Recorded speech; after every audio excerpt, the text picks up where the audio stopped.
I'm Brianna McHenry. And I'm Stephanie Della Porta, and we are your guides for the When in Bloom podcast. Join us weekly as we include tips, tricks, and alignment tools that support us on our personal journeys, bringing you back to the knowing that you have all that you need within you to bloom. Welcome back, beautiful humans, to the When in Bloom podcast. Thank you so much for being here and sharing your energy with us. Joining us today is international master level spiritual healer, teacher, and Starseed channeler Tiffany Tin as we talk all about Starseeds, star ancestry, and soul lineages. Myself and my husband have both had Akashic readings with Tiffany, and I know I have also spoken briefly about it in our past lives episode, because it was completely soul opening and life-changing for me. I feel so honored to have Tiffany here sharing her wisdom and her energy with all of us today. Yes, thank you, Tiffany. Welcome. I'm so excited. Just your energy vibrates and permeates. It just feels like an automatic upgrade, like a quick little ascension. And I'm so excited because I watched and Tiffany's really, I don't know if you said this, but she has a really great YouTube channel. And I watch that a lot. I actually have my daughter, she's been watching it since she was 6 months old. So I'm really excited to share that with everyone. Thank you so much. Yes. Oh, thank you so much, ladies. Thank you to Stephanie, Brianna, and your beautiful listeners in this beautiful podcast. Thanks for inviting us here. And I say us because I'm bringing all my spiritual friends, the Arcturian, the Pleiadian, into this with me. So we are so excited to be here. We are so excited to have you. And thank you, Brianna, for mentioning YouTube. That was on my mind to say too. So thanks for doing that. That's also how I found Tiffany. And I watch Tiffany all the time because I have the notifications on my phone set. Whenever you release a new video, I know about it. And then I go tell my husband. Oh, that means a lot. It's a great encouragement. Thank you. Yes, you're incredible. I actually want you to tell us a little bit about yourself for those who are unfamiliar with you and your work. Yeah, sure. So I'm just a human like all of you, but like all of you, we're also a spiritual being in a physical vessel. And a lot of us have to go through, the pain, the trauma, the tears, and the pain to go through this dark night of the soul and wake up to who we really are, what we really want to do in this life. And that was me. My awakening was very similar to how Eckhart Tolle described his. It was just very cathartic, you're just crying on the floor about all the trauma, and you're just wondering, is there someone out there that can help me stop this pain? And I remember when I asked that question out loud, all of a sudden this bright light flashed in my third eye and I stopped crying. It felt so peaceful. And I'm like, wow, that's weird. You don't just all of a sudden stop crying from an intense session. But yeah, then after that, I'm like, hold up, someone answered my question. So there must be something out there. Little did I know afterwards, learning about Abraham Hicks, ask and you shall receive, that, we have guides, we have our higher self, our soul, and all of these were forgotten or dormant or not taught or embraced in our educational system. So like many of you have to learn on my own, just watch a lot of YouTube videos and a lot of books and just learning. And eventually I started to learn Reiki. That really helped me with that depression and anxiety. I became a Reiki master. Then I started channeling past lives, and then now talking to ETs. So 10 years ago, if you tell me, oh, there's ETs that you can talk to, probably I would have honored you, but think that is not possible. And here I am doing this stuff. So you never know where you're gonna go when you are in bloom, like the lady says. I love that. That's so good. Yeah, that's so beautiful. And it's such a good example of how supported we are, because you really were just you just gave it up and you were like, just show me, just help. And it came. Right? It's like the call of desperation when you're like at the bottom of the pit and you were shown that heavenly light. So Yeah, it's like you sent out a signal, really, like a distress signal, and it was answered. That's just so amazing. yeah. And actually I know today's episode is on Starseed, actually a lot of these souls, they didn't come alone. And when you're in a moment of distress, your guides actually tune into you and try to help you. So yeah, it's a very magical place to be on Earth. It really is. And I think we forget that a lot of the times. Yeah. Mm-hmm. And I guess going from there, I actually have a question about that. So I know me and Brianna were talking about this a little bit earlier, but we both are curious. Is everybody a starseed, or are there some souls that actually first, I guess you could say their origination point besides source was from Earth, from Gaia?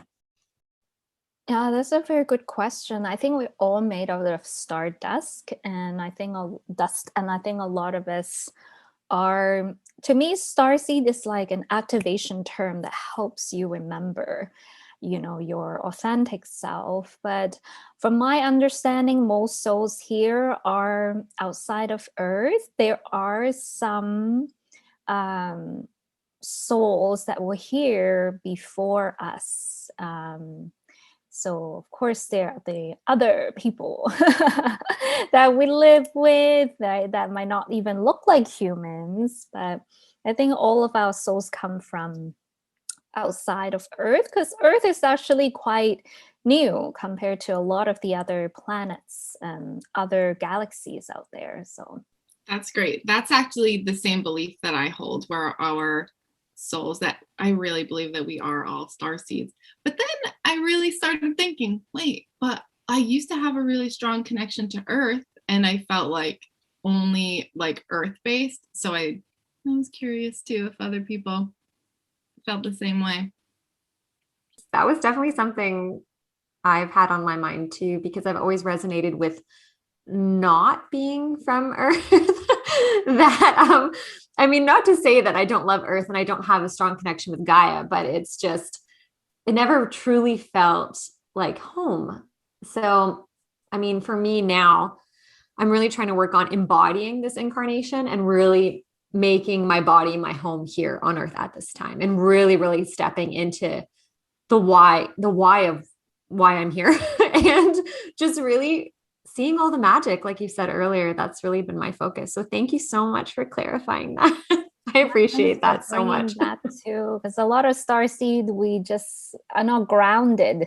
So I love how you guys bring out like embody and or embrace your human self, and just enjoy it. It's like I tell my viewers, I'm like, maybe in this life you get to have long, beautiful hair, but in your ET self you were bald. You don't have any hair. So enjoy the human body. That's such a good point. I get that message a lot from when mediumship comes up, or people that have passed away. So many of them say to really like embrace your physical like body and the human experiences that we have here, and like nature. They're always like, just really lean into it because we miss it. Yes, absolutely. That's such a good point. And I guess on that note, we can start moving into the different types of star seeds, or soul lineages, star ancestry. I guess these are all just terms to kind of explain, from a human perspective, this other world. And since we've covered Earth, I think one of the most common ones we'll start with is the Pleiades. But before we start, for all our listeners out there, I just want to offer up to just kind of take a deep breath and just listen to the information that comes up and see what resonates with you. And, resonance looks so different for each of us because we're all different and we all hold a unique frequency. So for some of you, you might feel this resonance as a tingle or a sensation throughout your body. Another person might have an image flash before, in their mind or in their third eye. Another person might hear this whisper in their soul. So just be open to however you receive this within yourself. And yeah, I guess just take it away, Tiffany. Yes, so there's a lot of star system that your soul can be connected to. We call it lineages because it's hard to trace an origin if you really look into your soul as a holographic, multidimensional being, right? This consciousness of yours. So I like to also, like you all, use the word lineage or connection to not limit ourselves. Because I've seen some people get very attached to the label. Like we said, oh, I'm a Palladium. This is how I act. And they use it like a badge of honor. So I think it's great that we're bringing up that it's just a connection, like a past life, that you've had, and it gives you more insights about who you are and your mission. I've done this full time for a few years, and I've done so many hundreds of readings for different starseed. And what I'm sharing is just from my channeling experience.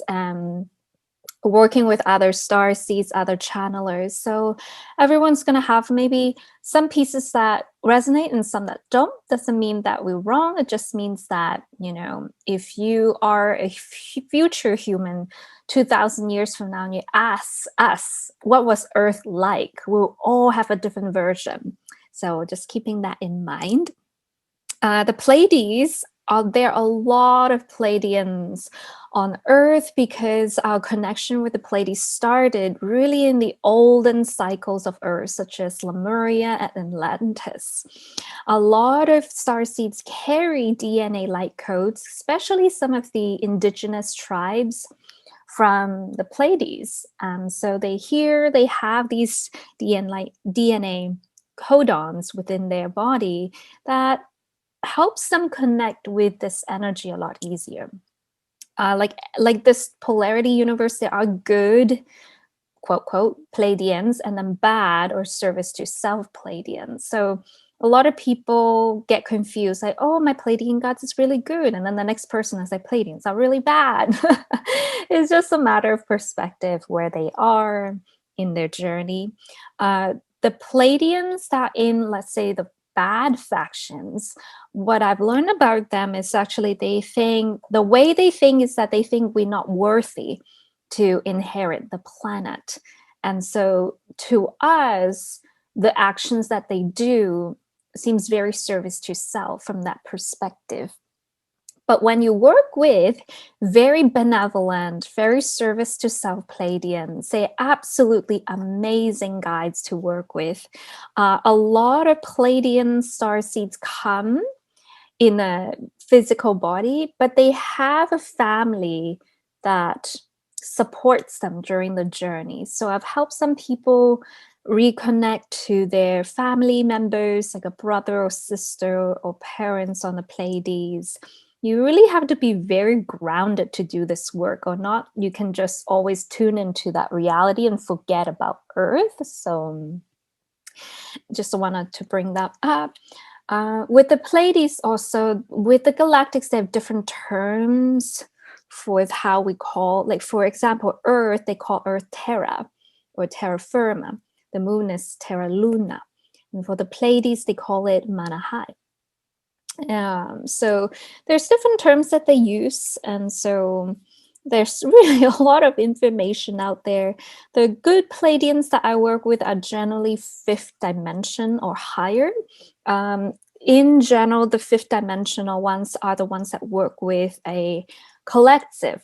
They might be called Galactic Federation of Worlds, or they might be another type of factions. There's many type of groups and councils out there.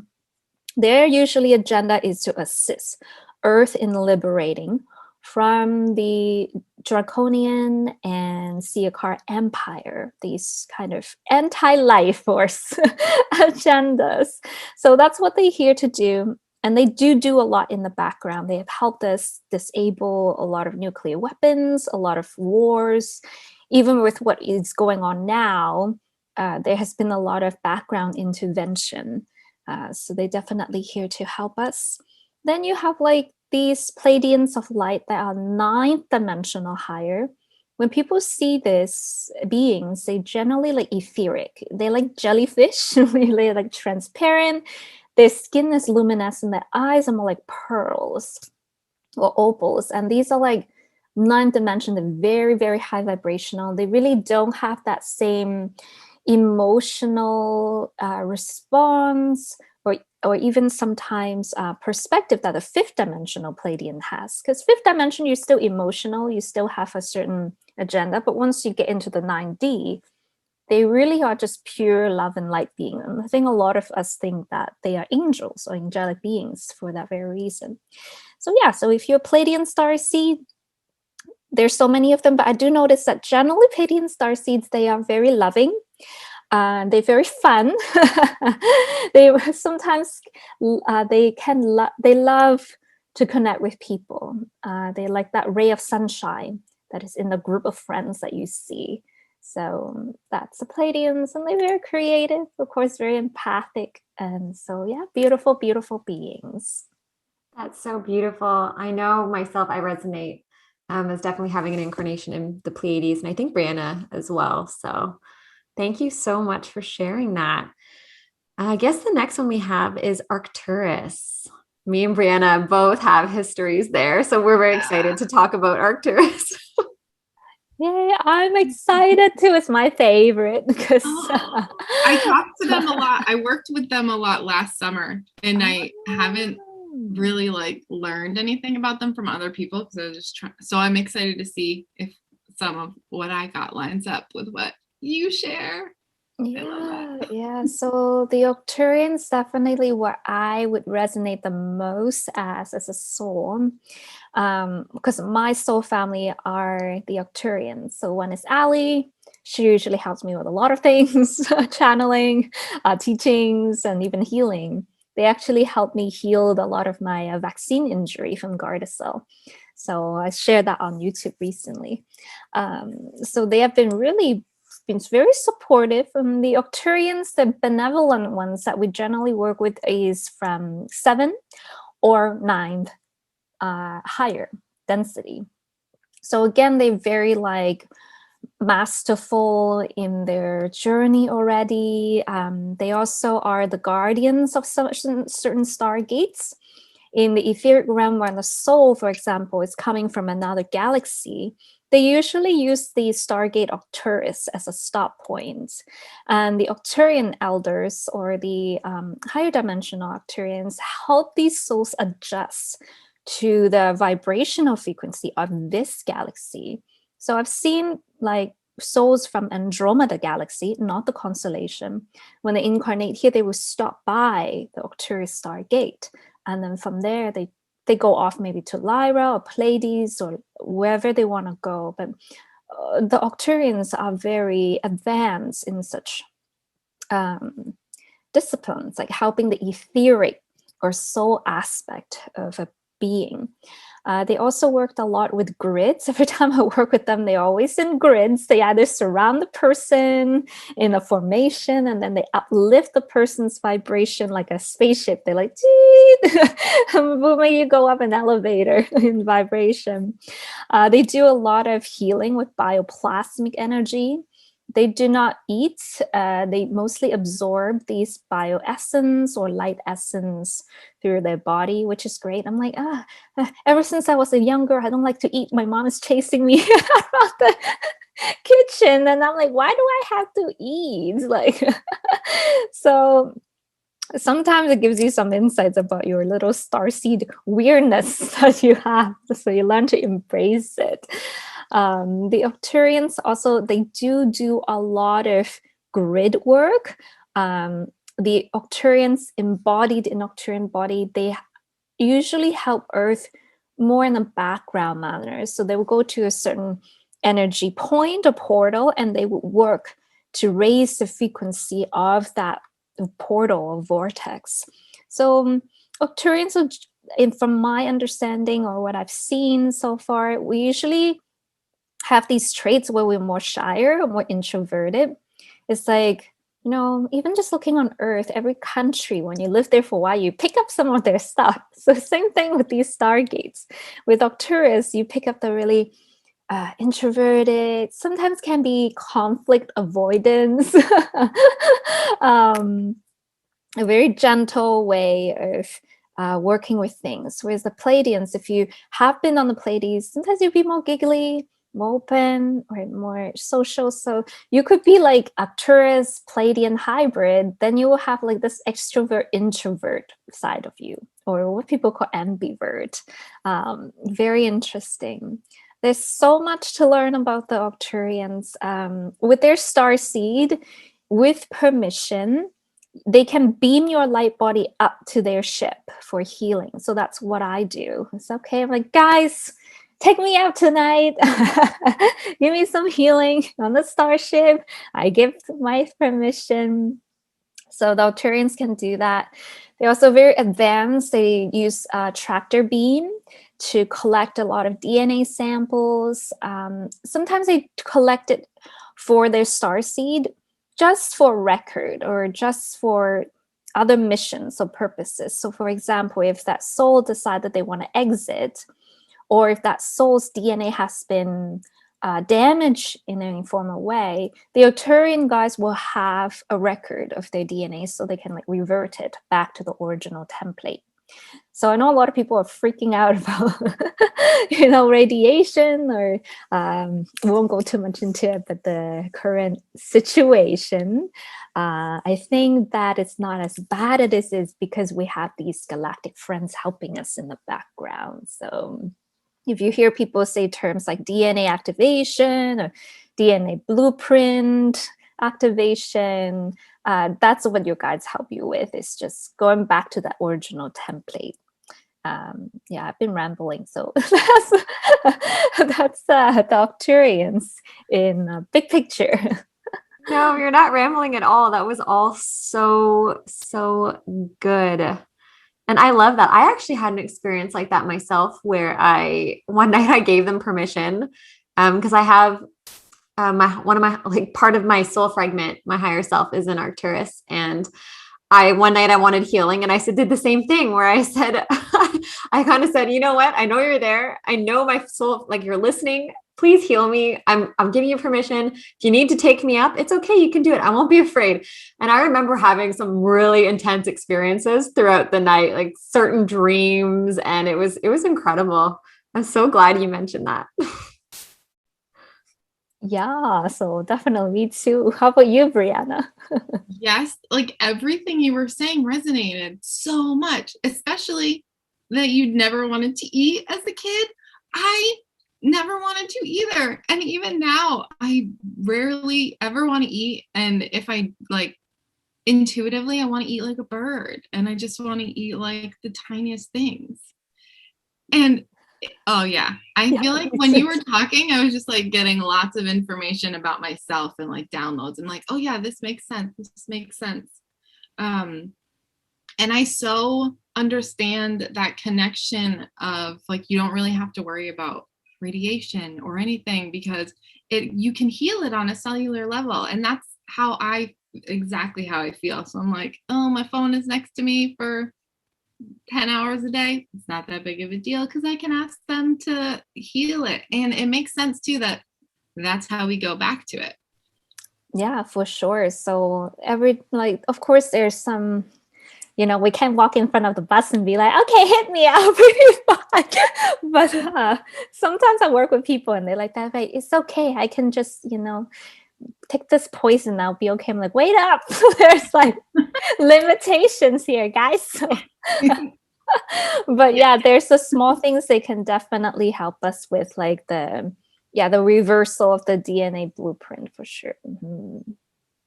That's so good, because me and Brianna literally just recorded a podcast yesterday about deep cellular healing. So I love that this kind of like correlates to that. That's so good. Okay, so I know there's so many star systems and planets. It's like, how do we get through them all? All right, so the next one, you briefly mentioned it, Andromeda. I love Andromeda. Oh, Andromeda. Yes, so much to know about Andromedans. And it's always so interesting when you do readings. The soul will have a few Stargate connection, and usually it's like Pleiades with Arcturus and then with Andromeda. And even with us, like with the soul group, like even just sitting here with the two of you, like I know that we probably have been working with each other on the Pleiades and Arcturus. And so when you meet these soul groups, you just feel like you can be yourself. So a lot of starseeds have this very common thing where they feel like they're the black sheep of the family. I think we designed it that way because it's more efficient for our mission, that all of us are dropped into a denser family line, do whatever we can, right? Instead of just all of us in one family, because then we're just not really helping, Earth in general. And when we come together, you just feel like you're at home. You can be yourself. And so with Andromedan starseeds, I worked with quite a few of them. I noticed that they all very creative. The common thing they have is they're also very wise, right? All of these beings are very wise, very empathic, very highly sensitive to energy. But Andromedans, really, what I noticed about them is they have a certain flair for arts and personal expressions. When you look at their guides, the Andromedan guides always show up like they just came off of theatrical theater. They have crystal on their forehead, and it's this beautiful crown and extravagant gown, and you're like, whoa, so beautiful. And I've talked to moms with little Andromedan starseeds, and they will also notice that they like things a certain way. They're like, no, mommy, I want things to be this way. I want to decor my room this way. So Andromedans, they have this thing where, the decor needs to look nice. They need to look nice, and they really appreciate arts. They also are one of the very oldest race or group that started the alliance to help other beings. So they're very ancient. They work very closely with the Arcturians, the Pleiadians as well. And they really come forth to bring a very high vibrational energy. And they really love our arts form. So a lot of them, sometimes people will say, oh, why do ETs want to look at us or study us? Is our emotions give rise to a lot of creations that they're like, whoa, that's very beautiful. Like Mozart and all these beautiful artists, how we can convey emotions into art form. The Andromedans really love that. Writing as well. So any form of expression, the Andromedans love. Journaling, that kind of writing, poetry, they're very good with that, Andromedans. Just really, really beautiful guides to work with. So yeah, that's a big picture of Andromedan starseeds. I'm like smiling over here the whole time because everything you said was literally me. Since I was a child, I would make my grandfather tape me with the VHS recorder, and I would just put on shows, and I would put on gymnastic shows, and I would pretend I was Sandy from the movie Grease, and I would do like Grease Lightning, and I pretended I was all these different characters. And I was really trying to embody all these different frequencies. And I didn't realize when I was younger, it's because I was studying and I could pick up these frequencies so easily that I would put on accents and I would pretend I was someone else. And I'm so creative now with my art. So everything you said, I'm just sitting here, just smiling the whole time. I'm like rocking back and forth, like, wow, this definitely resonates. This is me. This is just me. Another fragment of myself. Just I can see your room from here, and it's all like very artistically decorated. Yeah, those are all prints of mine and my paintings, and this is actually my studio. So yeah. Wow. Yeah, that's amazing. Yeah, I was thinking of you the whole time as she was singing. I was like, yep, check, Steph, check, like all of them. For the next starseed, let's talk about Syrians. Well, yeah, this is another big crowd favorite, Sirius. So Sirius, again, very ancient, lots of history, lots of interactions with Earth, with Atlantis, with Egypt, and so forth. the Syrians, I also noticed that a lot of these guides are really very high dimension, just like the Octurians. The ones that I do tend to work with, or I do readings for people, they're in the 7th or 9th dimension again. They very like, when they show up, they look like these tall, golden, white light beings. If your third eye is not very attuned, you might just see it like a column of light or like a long blob of light. Once your third eye and your clear senses are more attuned, you start to see them more like a being. They do have many varieties. So with Sirius, there's a big point in their history called the Sirius shift, where they really go into like genetic expansion. So once a star race is considered mature enough to handle their own genetic growth, which hopefully will be soon, maybe in 100 years. That's why we're all here doing this work.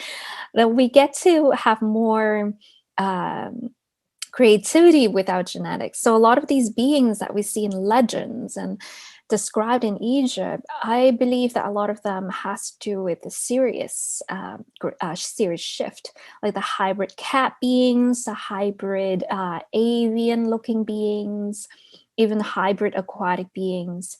When you tune into Sirius, also there's Sirius A, Sirius B, and Sirius C, and I think another small star. Most people that I tend to do reading for are Sirius A or Sirius B. Sirius A is generally beings that are more like a teacher archetype. They come forth and they might channel messages that teaches humanity how to love or how to forgive or navigate this crazy world. Then you have Sirius B, where a lot of times I tend to see aquatic beings that are underwater. They work with minerals, they work with pearls, they trade with other races a lot. So Sirius is a very vast subject. We can go on and on about Sirius.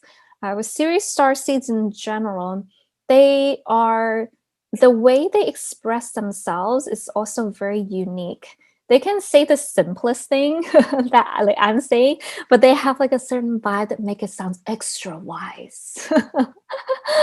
And so they're very good at just no BS, no bypassing, no filtering, and get straight down to the core.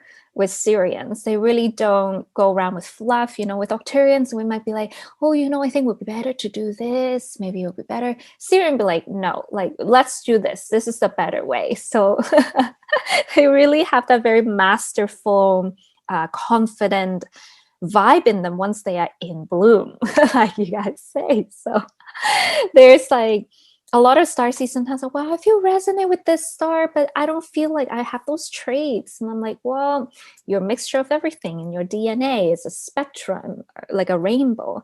And also, maybe you're still growing, you're still going from a star seed to a star bloom. So when you get to the star bloom, you're going to embody these traits. You're going to join in with the collective consciousness, and you're going to join in with those Syrians or Turians and embody more of that frequency and resonance. So if you feel you're very connected to Sirius, but you don't feel like yourself as a master or teacher yet, maybe you're on your way there, right? You're going to embody that as you go forward. But that's what I noticed about the Syrian starseed. A lot of cat-like beings as well, like Lyra, which we can also talk about as well. Yeah, let's go and talk about Lyra next. So Lyra, again, a big crowd favorite.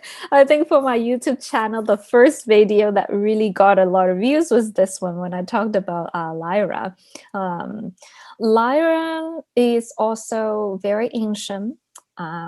With Lyra, there has been a lot of conflict, actually.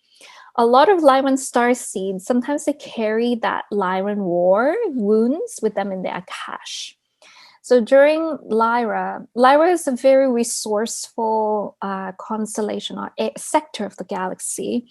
And let's just say the dark agenda guys, Orion, Greys, and the Alpha Draconians, they had their eyes on Lyra. They wanted the stargates there, they wanted the resources there, and a war started to break out. So I do a lot of readings for Starseed. If they have some Lyra incarnations, in some of those incarnations, this war happened. A lot of infiltration, a lot of battle wounds from Lyra. And what happened then during that war was a lot of Lyrans actually began to flee of the constellation. Some of them settled on the Pleiadian star system.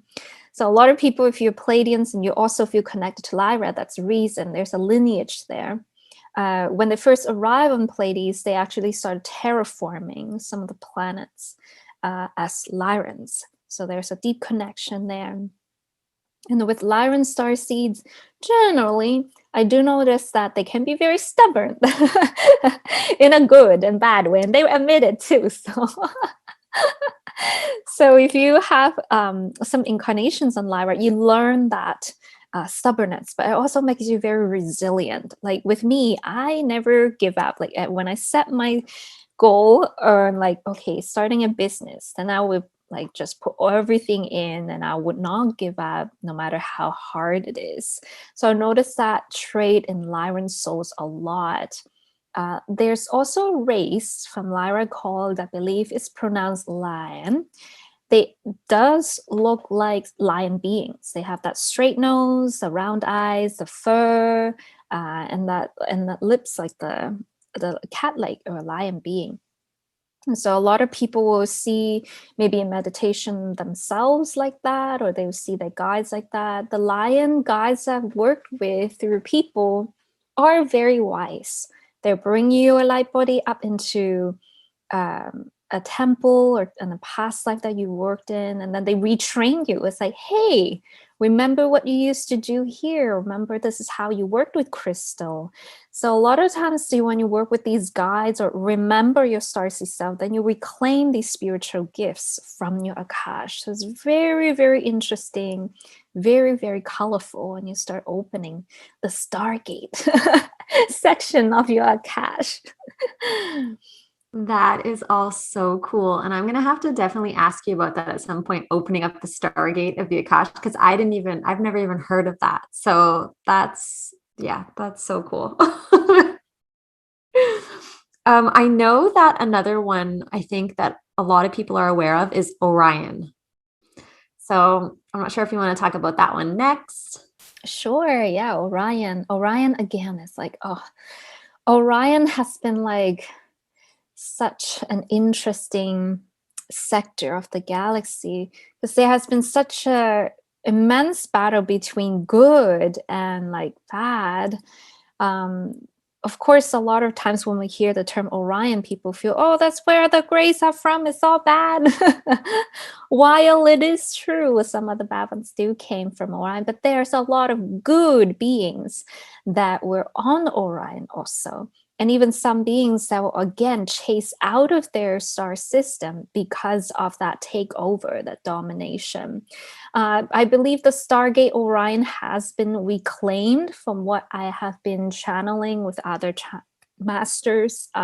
They've retaken the Orion Stargate. So that's why things seems a little bit calmer. And on Orion, what I notice about these starseeds is they have a very strong passion about justice, integrity, and doing what's right. There's a lot of, what's the right word? Some people, they know something is going wrong in our structure right now in the system, but they don't care. They're like, oh yeah, I know there's corruption. And then they're like, yeah, so, and then shrug. But then there's like starseeds, and especially the Orion starseeds, they're like, no, they're on the front line protesting. They are the one writing letters to the MPs. They're the ones that are like, screaming at the crazy school board for teaching their children inappropriate content. So the Orion starseed have this strength. They're not afraid to fight for what's right. And I think that's an element that we need in this star team, because we are good at something but not others. Like for myself, I'm good at working in the background, but if you ask me to go to the front line of a protest, probably not. So Ryan's Starseed have that talent. They also have aquatic beings in there that I've seen as well. And if you are from Orion, there is sometimes some woundings a lot to heal because of that reptilian takeover. And when I say reptilian, referring to the bad ones, because there's good ones too. Many actually are very high vibration. But that's Orion in a short glance. That's so good. And I also I believe the next one that we actually wanted to talk about was Mintaka. And I think that's also in Orion. That's part of Orion's belt, right? That's a constellation out of the three. Am I getting that right? Right, I think so too. Yeah. Mintaka is a big thing too. A lot of people are awakening to that, and it's a lot to do with the aquatic world, the aquatic beings, and legends of the mermaids and things like that. So a lot of star seeds from Mintaka, they also kind of have like a certain energetic vibration if you connect to the Mintaka world. It's more like a elemental connection to the high vibrational Mintaka, and they really tune into the water elementals. They work very closely to sea gems or seashells. So I've done some readings for some Mintaka and star seeds where if they're an artist, they would pick up sea glass to work with, or pearls, or more like a ocean theme. So they bring forth a lot of that. And sometimes some of the sceneries from Mintaka reminds me of Lemuria as well. It was a very peaceful place. Lots of wisdom. The star seeds there are also very beautiful beings. So yeah. All right. And since you just mentioned Lemuria, I guess we should, if you want to talk about that next. Sure. I love Lemuria. I love learning about Lemuria. So oh yeah, there's so much to learn, eh? It never ends, which is the fun part. With Lemuria, I always like to talk about the triad connection between Lemuria, Pleiades, and Venus. Of course, Lemuria have connection to Tau Ceti, to Arcturus, and many more. But to me, from my remembrance, that's really a deep connection there between the three. So we talked about Pleiades. Lemuria is one of the earliest era or life cycle of Mother Earth, and we actually started out as a garden planet. It was very beautiful, it's tropical, a very high vibrational etheric realm on Earth when we first started. That's why we would call the garden planet. And then we started to descend lower into density, and then Atlantis started to rise and Anunnaki came, then things started to go crazy.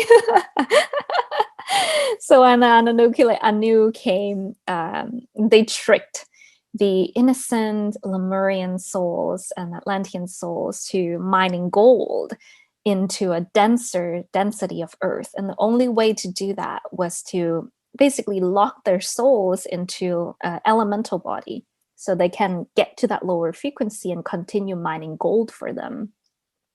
And that's where we are now. The treaty ended in 2012, but they're still here. Not really wanting to let go. From what I know, most of the leader has been taken out, but we're just still going through this cleanup phase. So Lemuria is so important to us right now because a lot of us also have lifetimes in there, and we're bringing all of these teachings back.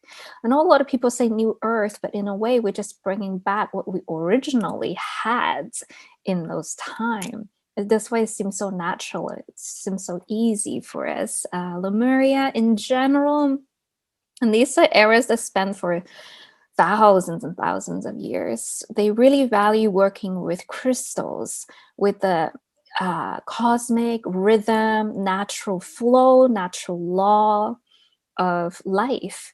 Atlantis as well, they started to learn more about how to harness power from crystal, how to use crystal to power huge cities and technologies. And so that's why if you're a Lemurian soul, you would love crystal and you just pick them up and you innately know how to work with them. It's almost like you don't even need to be taught. You're just like, whoa, okay, feels good. Whereas for people that are not activated, they're like, oh, it's just a piece of rock. And with Lemurians as well, if you are connected, Lemurian crystals will really call forth your Akashic memories. And when you have a Lemurian crystal, they have these bands on the crystal. And when you meditate by moving your hands up and down the crystal, those are codes. It's like barcodes with computer. And that can activate your gifts or your connection or whatever it is the crystal brings you. So Lemurian souls, beautiful souls that work with crystal and natural energy. Wow. I never resonated with something more. And I also never, oh, by the way, I picked up my Lemurian crystal. But I never even thought to think like, oh, maybe my soul spent some time there. And every single thing you were just saying, I was like, oh, yep. So that's awesome. I'm really excited to dive into that. And the crystals, yeah, I feel like my crystals talk to me all the time. They're like my best friends. Like I know what they want. I know where they go. Yes, yeah. I was like, crystal is like next level pet rock. They really do talk back to you. A lot of people is like, what are you talking about? You're into this woohoo stuff. I'm like, you can't feel it here, like touch it, like yes. Oh my God. Even as a child, I had like a rock collection and I literally was friends with all of my rocks. Yeah, I used to dig up fossils like in the playground trying to find like different like ancient rocks. That's so funny. Yeah, you guys definitely have Lemurian. Oh yeah, you told me that. I know I do. In our reading. Oh yeah. I just discovered right now and I'm so excited to dive more into that. Oh, I love Lemuria. And because I know that most people only know of Atlantis or have heard of Atlantis because there's a lot of movies and books based on Atlantis. But not Lemuria. So I'm so happy that we covered that. But I also know for our listeners, they might want to hear a little bit about Atlantis too. Yeah, for sure. So I think we can go into Atlantis and I'll kind of link in Venus in there a little bit too. So Venus, why I'm bringing this up is because when you look at the orbit of Venus around Earth, it actually looks like a rose in a rose pattern. Venus was also known as like the twin planet of Earth as well, for many reasons. The Venusians, there's a whole chapter about Venusians. So the Venusians, actually, many of them can look like us. One of the native species on Venus was the bees. So there was a lot of Venusian influences in certain parts of the Earth because of that connection to the bees. And a lot of the humanoid, when they first arrived on Venus, they actually learned from the bees that the bees that were on planet Venus was not like our bees. They like hybrid. They like very highly intellectual, and they asked the bees, can we stay here? And they got permission from the bees to stay on planet Venus, and that's where queen bees come from. The Venusians are generally more matriarchal. They have like a queen, so the current queen is Queen Lady Orda, and she kind of oversees all the operation of Venus. Before that was Queen Muzu, I forgot her name, but she ascended so that they drafted Lady Orda from Earth to become the Queen of Venus. So very interesting. So they follow this hierarchy.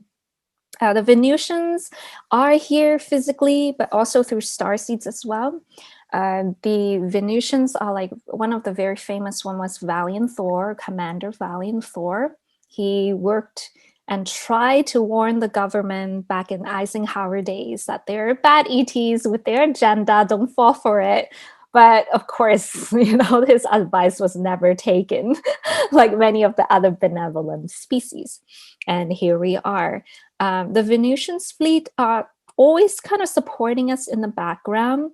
A lot of Venusians, what's interesting about them is one type of them will incarnate through a body. So they usually have a region in each planet. And I believe the last time I checked, the Venusian region was Lord Dismas. And Lord Dismas, he dispatches the souls to Earth for the missions. When they're in the human body, Venusian starseeds tend to work in more humanitarian or environmental causes.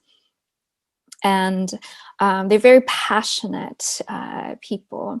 There are other types of Venusians that are born on Venus and then they come for a mission. Or another type is called translation. When they take their soul from one body, it's like the movie Avatar. They can draw the soul from the body and then give them a new body when they're young again. So many of these commanders that work with the Venusian hierarchy, they are on Earth, they grew old, right? And then they are translated into a new body when they look young again and they continue their mission. So very, very interesting stuff going on with Venus. And the rose of the Venus connects to the rose of the Lemuria times. So you guys hear like Lemurian rose priestess or Lemurian rose lineages or rose teachings of Lemuria. It's how they all kind of connected. And this kind of stream into Atlantis, because both of them kind of work together from my Akashic memories where they coexisted, kind of work with one another for quite some time. And Atlantis was a time where, if you look into the cities of Atlantis, they're a little bit more advanced looking than a lot of the Lemurian places I remember.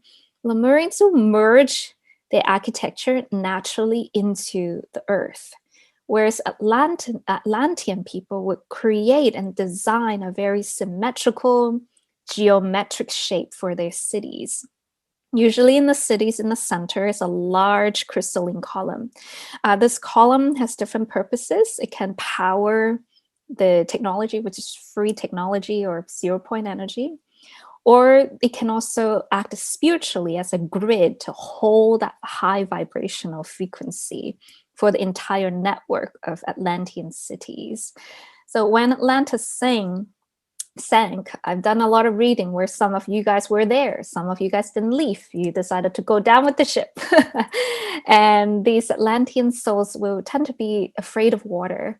They don't want to be near water. They don't really like waves, right? It triggers that soul memory in them.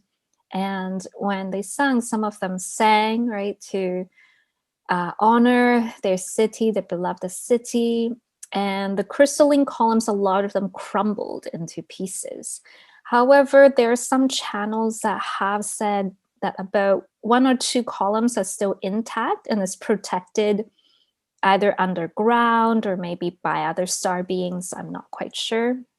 But even now, if you want to activate your Atlantean gifts, what happens is I see this a lot of people bring their light body back to those columns and they draw power from those columns. And then they use that as an energy healing. So you can do cool things like that, linking back into the crystalline column.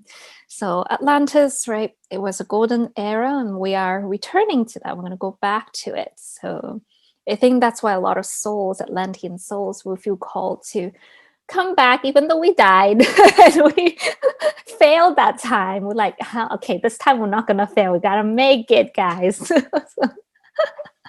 So that's a little bit about Atlantis. Tiffany, thank you so much for sharing that. I don't know, everything you said, it's so funny when you said, we died and then we came back here. I had an inner like resonance there where I'm like, yeah, okay, I'm back. I failed the first time, but let's do this again. But that's so good.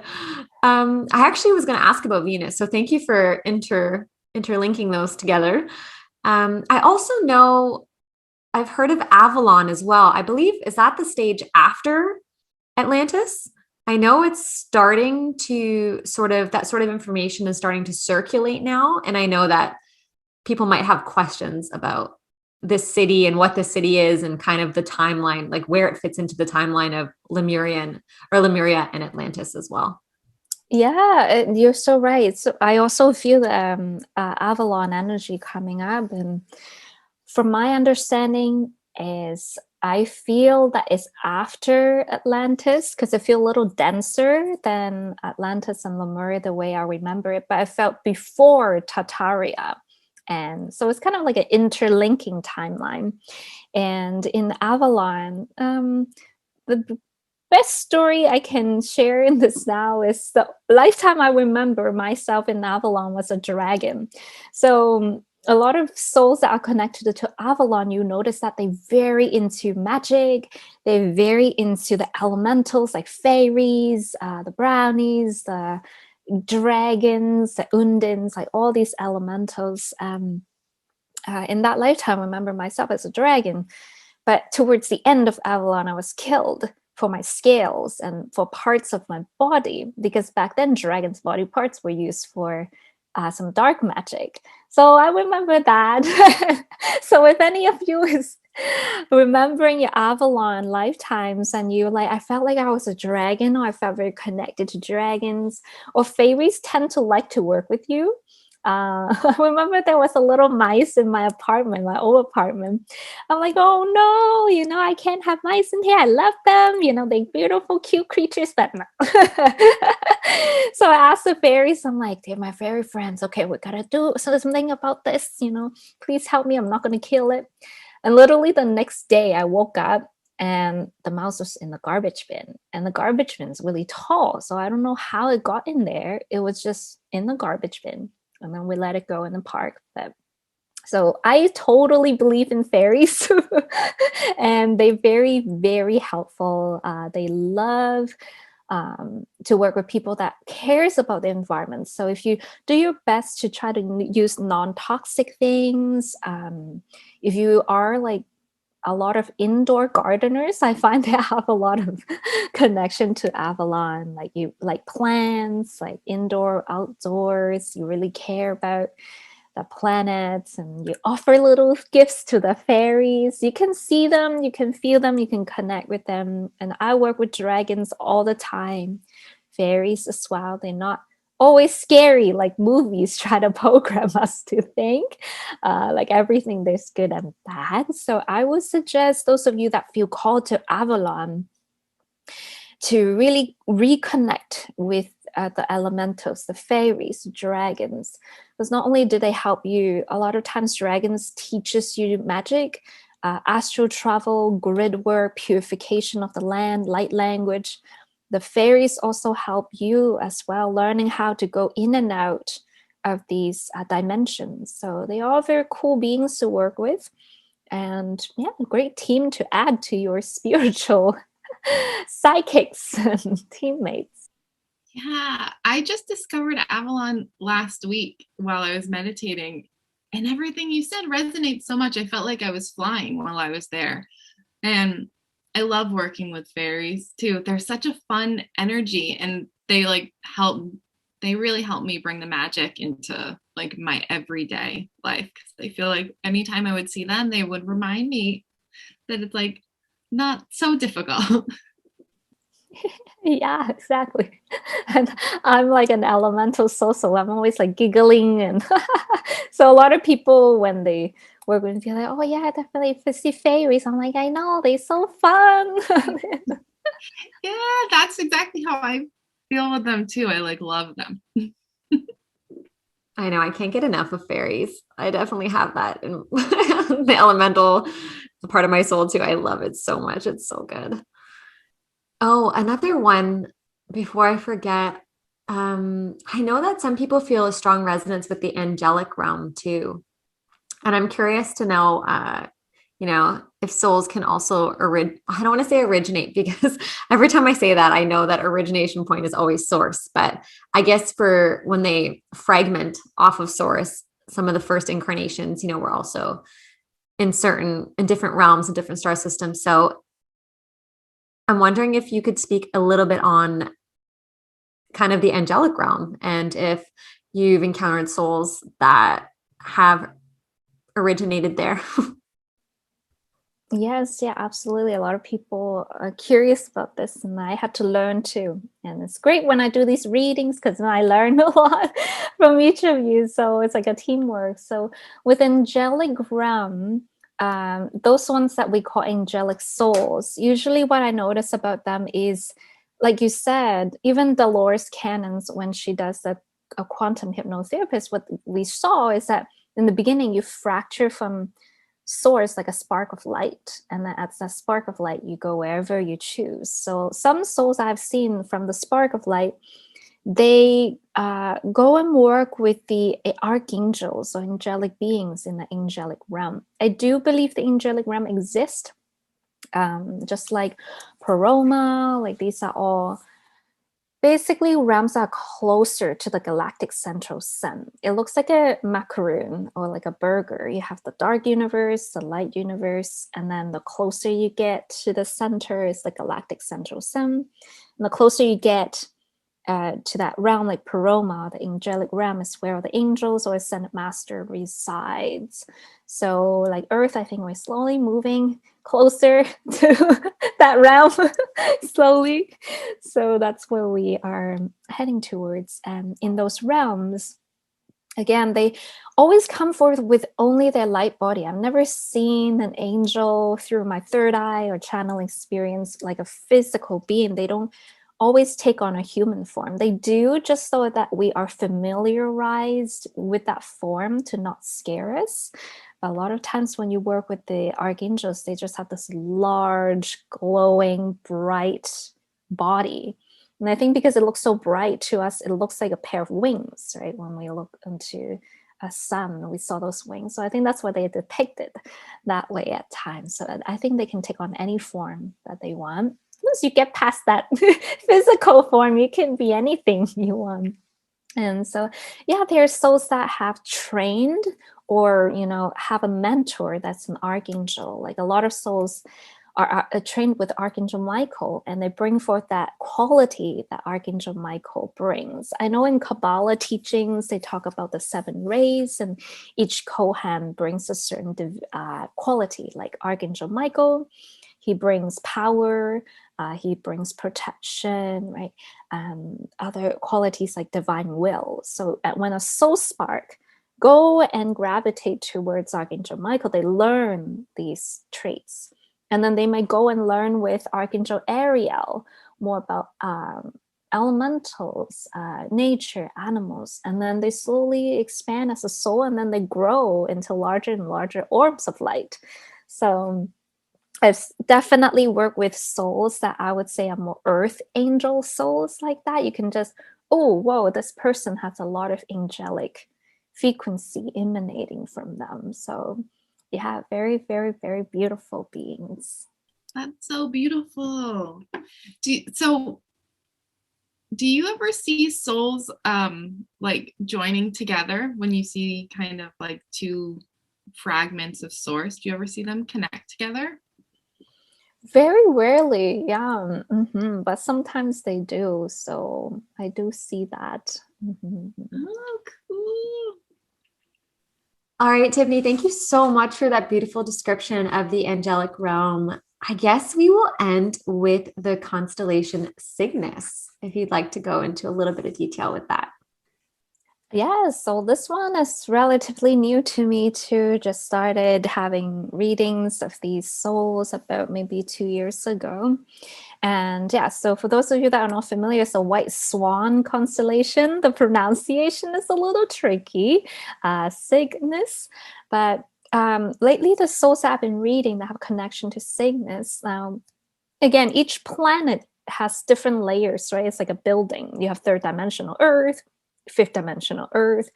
With Cygnus, when I read them, in the lower dimensions, they also struggle with some negative polarization as well.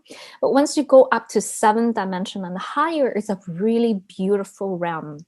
And a lot of those souls, when I see them in the Cygnian form, it's like an etheric, almost like phoenix type of being. They have a kind of human face, but then they have a lot of feathers that radiates out from their body. They all fly or levitate. They have cities as well that looks very beautiful. I just see it in my eye, and I just want to like describe it to some of you. They also work very closely to the angelic energy, so that's why it's great with bringing this up. I've also gotten information that some angels, like the seraphims, are like a rank. So it's like a rank that you become. And a lot of Cygnian starseeds actually get drafted when they ascend, get into the seraphim ranks. So that I've read in some souls, where the seraphims, angels act as like mentors and guides for those higher dimensional Cygnians, and then they get ascended into that rank. So I thought that was so interesting. I wanted to mention that because I'm like, oh wow, okay, well, this is so interesting. So maybe some viewers would resonate, or you've seen yourself at that type of being. Again, it's more etheric since you get into the 7D. You're more like non-physical anymore, so you're like kind of like a jellyfish, but you're like a phoenix being flying in the sky. The sky that I see is always light gold in color, a lot of white clouds, so very beautiful once you get into that higher dimensional state. That is just so amazing. I actually remember from our reading that I had a seraphim guide, or an orphanim. I can't remember. I don't know how to pronounce that. I think I remember emailing you two saying, I don't understand what this is. How do I pronounce this? Where do I find it? I don't know what that is. But I love that that's coming through for you in reading so much more, because I wasn't even aware really of that constellation. And then as you're speaking, it got me thinking how vast this universe and this multiverse is, that there are so many that we still don't know about. And it's actually just so exciting. Like, I mean, we're just always students. It'll just never end. We're always going to be learning about all of the different, constellations and star systems and planets. Cause I mean, we think that our solar system, a lot of us, especially in our modern society, that's all there is. Our solar system is the only planets and that's it. But that's not true. There's just so many different dimensions of different places to go, especially after this incarnation. So I think it's just, you can hear it in my voice. I love talking about all of this all the time. This conversation has been so enlightening, and it's just been so soul opening. Again, I always learn something from you. It's just so amazing. Oh, thank you. I'm glad it was helpful. And of course, I did not get this on my own. It's all through teamwork. But I always say, guys, after this mission, we're going to take a vacation. I'll see you on the Pleiades. I love that. That's awesome. I always say something similar. I'm like, the next incarnation is going to be really easy. Okay. I'm just going to like chill and take it easy. Yeah, we'll see each other in our ET form. It's like, hey, Stephanie, right? In your human form, I look forward to that. Not that I'm saying that I want this incarnation to be over, because I do want to embody it fully and really live it. But I do look forward also to that happening, because that'll just be like such an incredible moment when we're out of these, out of our temporal form, and we are just in our light bodies, and we still know who we are, like who each other is. I think that's just going to be so amazing. Yes, absolutely. And I just wanted to thank you both for leading this podcast and inviting us to join you today. We're so happy to co-create, and we had a lot of fun, and we will send you all much love and much light. Thank you so much. And Tiffany, where can people find you if they want to connect with you?